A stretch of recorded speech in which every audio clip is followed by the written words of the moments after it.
Hello! In this video, we are going to talk about the difference between acquisition and learning. This is a very important principle in teaching and learning a foreign language. While both can be good, there is a big difference between acquisition and learning that the learner and the teacher must take into consideration. In fact, the two concepts don't really get along. In one corner, we have learning, which is the ability to comprehend and recall information as it is given to you. Much like what occurs in most classes, you read from a book, you have discussions, you try to show your understanding of the concepts that have been given to you through, of course, some kind of testing. In the other corner, we have acquisition.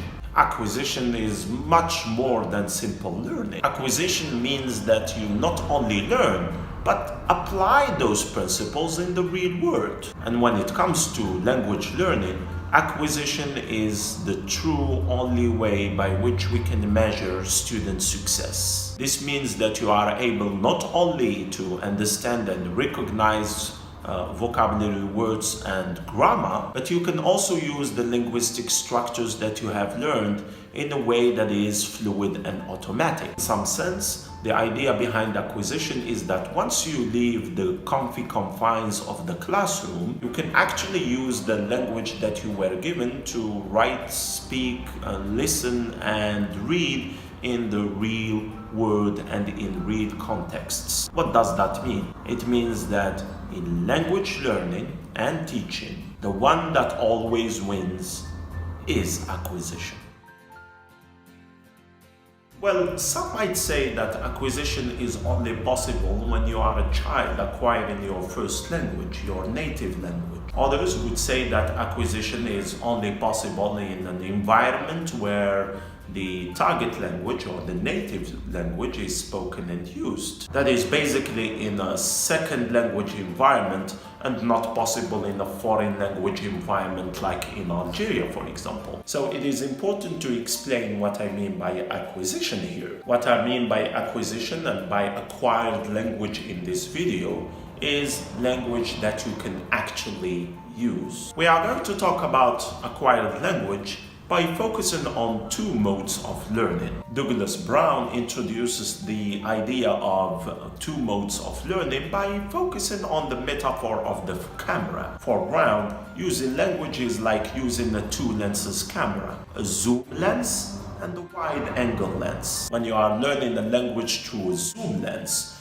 you are focusing on a very small and specific linguistic form, a vocabulary word, past tense, or a small pronunciation rule. However, when you are using a wide-angle lens mode of learning, you are trying to understand an overall general meaning, or trying to convey a message without worrying so much about every rule of grammar, pronunciation, and vocabulary. Brown isn't the only one who talks about these two distinct modes of learning. Barbara Oakley, who teaches the famous online course Learning How to Learn, explains this by explaining two different ways to focus your learning. One she calls the focused mode of learning, and the second she calls the diffused mode of learning. In a focused mode, you concentrate on a very specific task, like reading a chapter from a textbook. She recommends focusing for a specific length of time, like 25 minutes when you are in the focused mode. A diffuse mode, however, is a time when you let your brain and mind wander and make connections that you wouldn't normally make when you are in the focused mode. As a teacher,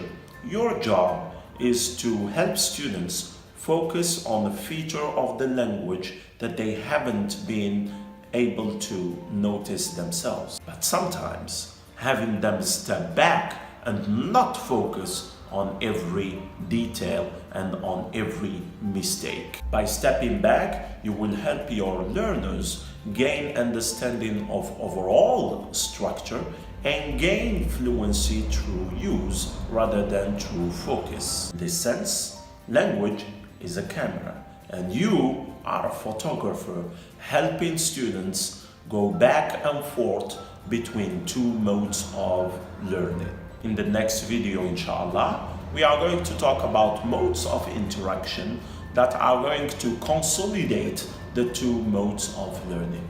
Thank you very much for watching and see you next time, inshallah.